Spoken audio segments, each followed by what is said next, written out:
naghiya dito kay ay manda sa aking babae yung sinungaling.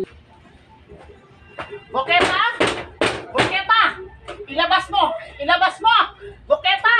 Ano ba? Buketa? Ano na naman ginagawa mo sa bahay ko? At bakit mo hinahanap sa akin dito si Carlo? Anong pagpalagay mo sa akin? Hanapan yung mga lalaki na wawala? Kung may problema ka, huwag mo hanapin dito sa bahay ko. Nag-tojak-tojak na naman kayo, ano? Ilabas mo, walang hiya ka. Anong tojak-tojak? Wala kong maintindihan. Pakilinaw mo kung anong ibig sabihin ng tojak-tojak na yan kasi hindi ko alam kung ano yung tojak-tojak ang pinagsasabi mong babae ka. Nag-tojak-tojak! Other term, nag-ana-ana kayo. Gets mo? Gets ko! Ay! Diyos ko, walang hiya. Hiya ka talaga. Pasas-pastas mo lang hiya. Ay! Manda ka sa akin. Ipasinado kita. Buketa, sinungaling. Subukan mo. Hindi kita uurungan. Walang hiya ka. Ikaw walang hiya ka. Ibalik ka.